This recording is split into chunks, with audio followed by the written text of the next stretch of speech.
Bu dərsimizdə skop anlayışını gəlin daha dərindən öyrənməyə çalışaq. JavaScript-də dediyimiz kimi skop dəyişənlərin harada əlçatan olduğunu müəyyən edir.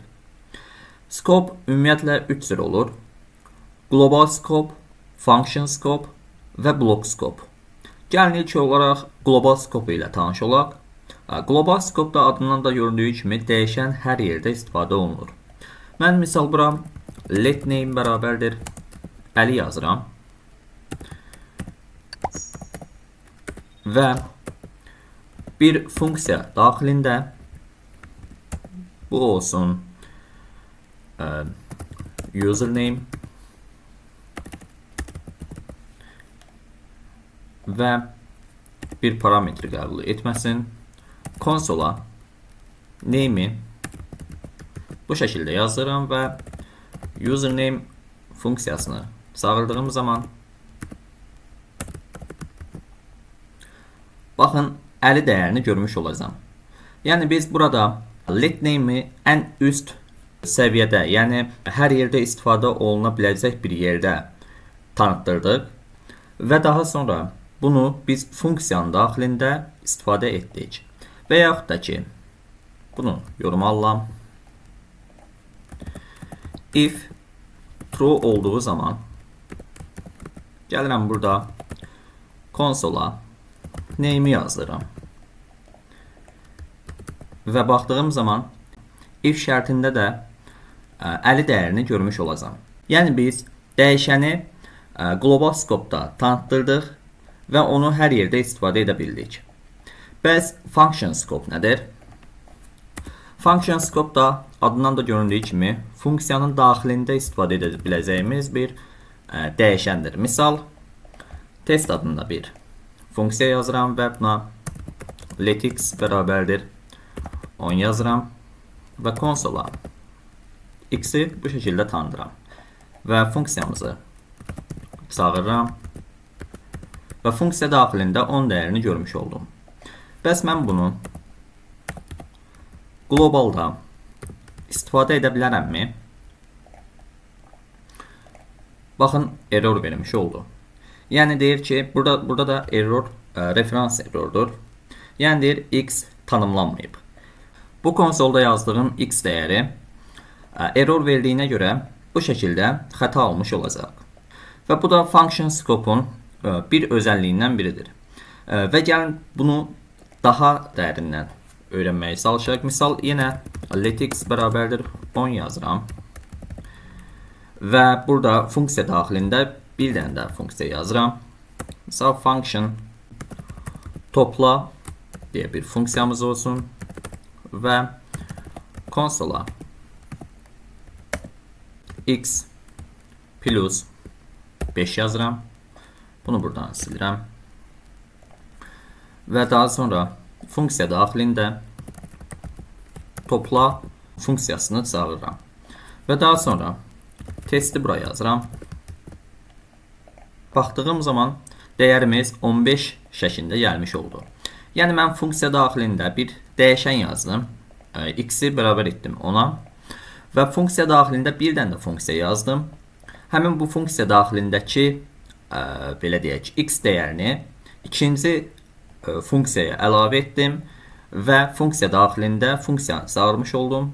Və daha sonra bu funksiyanı çağırdığım zaman da 15 dəyərini mən görmüş olacağam. Yəni biraz qəliz gəlmiş ola bilər dediyim sözlər, amma daha səliqəli başa salmaq istəyirəm ki, tam başa düşəsiniz bu mövzunu. Çünki bu mövzu çox vacib mövzudur. Dəyişənləri real layihədə necə istifadə etmək olar, bunu görmüş oluruq. Çünki real layihələrdə ən çox bizə serverdən gələn dəyərləri harada və necə istifadə etməyimiz lazım olacaq ki, bu mövzunu da öyrənmək, daha dərindən bilmək çox vacibdir. Və son olaraq block scope ilə gəlin tanış olaq. Block scope da belə deyim, dırnaqlı mötərizə içərisində istifadə olunan dəyişənlərdir. Misal, if true yazıram bura və dırnaqlı mötərizəni açaraq let a bərabərdir 5 yazıram və bunu konsolda a deyə oxuturam və baxdığım zaman 5 dəyərini almış olacağam. Ancaq mən bu a dəyərini Burada ala bilərəmmi? Xeyr. Bizə error vermiş olacaqdır. Çünki A dəyəri tanımlanmamış şəkildə gəlmiş olacaqdır. Blok skopu ən çox let və const blok skopdur. Yəni biz bunu var ilə yazsaq, tutalım ki, for döngüsü yazıram və buna var i bərabərdir 0 verirəm. I 3-dən kiçik olana qədər i-ni bir vahid artırıram. Və konsola, daha doğrusu set timeout metodundan istifadə edirəm və konsola i dəyərini yazdırmaq istəyirəm və bu i dəyəri də 1 saniyədən bir gəlmiş olsun. Və baxdığım zaman dəyər olaraq baxın 3 dəfə 3 dəyərini yazdırmış olacaq. İndi bu nəyə görə bu şəkildə gəldi? Yəni biz 0, 1, 2 dəyərlərini burada görmək istəyirdik ardıcıllıqla. Ancaq bu şəkildə bir cavab aldıq. Çünki var bir blok skop yox, function skopdur. Yəni bu i tək bir dəyişəndir. Loop üçün, yəni döngü üçün ayrıca yaradılmır. İndi burada proses bu şəkildə davam edir. I bərabər olur 0-a, daha sonra i bərabər olur 1-ə və 2-yə və 3-ə. 3-ə gəldiyi zaman artıq bu döngü, yəni loop bitmiş olur.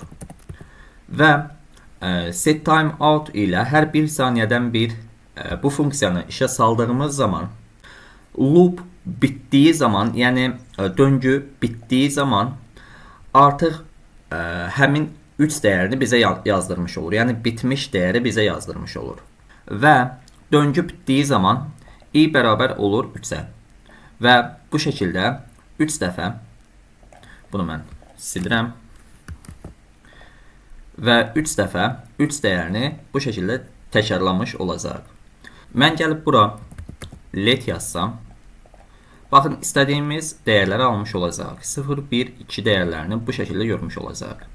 Ancaq mən gəlib burada const yazsam nə olacaq? Baxırıq. Baxın, 0 dəyəri gəlmiş oldu. Niyə 0 dəyəri gəlmiş oldu? Çünki dediyimiz kimi const dəyişməz olaraq qalır. Biz looplarda, yəni döngülərdə const yazdığımız zaman i-ni təkrar dəyişmiş oluruq. Yəni bir vahidi artıraraq təkrar dəyişmiş oluruq. Bu da const dəyişəninə zidd olan bir xarakterdir. Çünki const ikinci dəfə dəyişə bilməz. Bu dərsimizdə də skop anlayışını tam dərindən öyrənməyə çalışdıq. Gələn növbət dərsimizdə artıq DOM üzərində, yəni HTML səhifəsi üzərində işləmlərimizi həyata keçirəcəyik. Yəni artıq biz JavaScript ilə saytı idarə etmiş olacaq. Gələn növbət dərsimizdə görüşənə qədər özünüzə yaxşı baxın. Hələlik.